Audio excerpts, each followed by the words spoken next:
churn rate, sometimes called attrition rate, in its broadest sense, is a measure of the number of individuals or items moving out of a collective group over a specific period of time. It is one of two primary factors that determine the steady state level of customers a business will support. The term is used in many contexts, but is most widely applied in business with respect to a contractual customer base. For instance, it is an important factor for any business with a subscriber-based service model, including mobile telephone networks and pay TV operators. The term is also used to refer to participant turnover in peer-to-peer networks.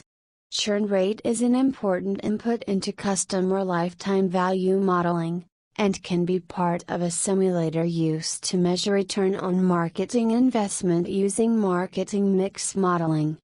The phrase is based on the English verb churn, meaning to agitate or produce violent motion. Definition: churn rate of a customer base. Churn rate, when applied to a customer base, refers to the proportion of contractual customers or subscribers who leave a supplier during a given time period. It is a possible indicator of customer dissatisfaction, cheaper and/or better offers from the competition, more successful sales and/or marketing by the competition, or reasons having to do with the customer life cycle. Churn is closely related to the concept of average customer lifetime.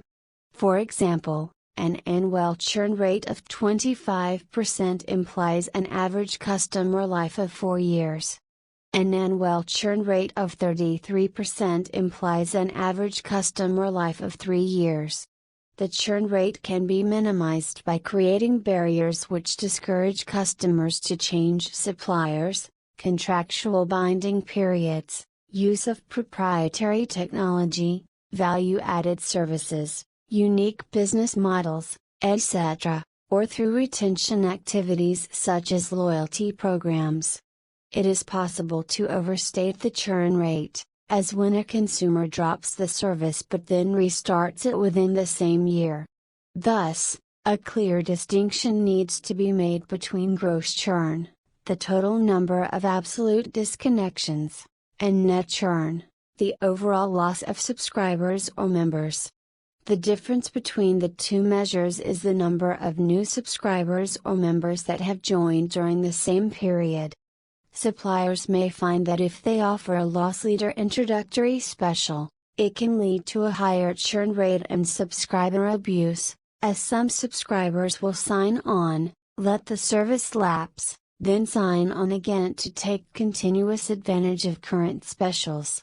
When talking about subscribers or customers, sometimes the expression survival rate is used to mean 1 minus the churn rate. For example, for a group of subscribers, an annual churn rate of 25% is the same as an annual survival rate of 75%. Both imply a customer lifetime of 4 years. That is, a customer lifetime can be calculated as the inverse of that customer's predicted churn rate. For a group or segment of customers, their customer life, or tenure, is the inverse of their aggregate churn rate. Gompertz distribution models of distribution of customer lifetimes can therefore also predict a distribution of churn rates. For companies with a fast-growing customer base, for example digital media companies in a BCG matrix, problem child or star phase, confusion can arise between the statistical analyses associated with what percentage of the whole customer base churns in a given year, what percentage of the base of subscribers in all of 2010 churned out, versus a particular customer cohort's churn rate. For example, taking those customers who subscribed in given month, say January 2010, how many had churned out by January 2011? Examining churn for a fast-growing aggregated customer base will understate the true churn rate compared to cohort-based approach to the calculation. The cohort-based approach will also allow you to calculate the survival rate in the average customer life, whereas the aggregate approach cannot calculate these two metrics. The term rotational churn is used to describe the phenomenon where a customer churns and immediately rejoins. This is common in prepaid mobile phone services, where existing customers may take up a new subscription from their current provider in order to avail of special offers only available to new customers. Revenue churn. Viewing churn on a customer count basis is an indicator of customer satisfaction. Another common way to look at churn is measuring revenue churn. Revenue churn is the monetary amount of recurring revenue lost in a period divided by the total revenue at the beginning of the period. Revenue churn is commonly used in software as a service, SaaS, and other business models that rely on recurring revenue models. Employee turnover. In some business contexts, churn rate could also refer to employee turnover within a company. For instance, most fast food restaurants have routinely high churn rate among employees.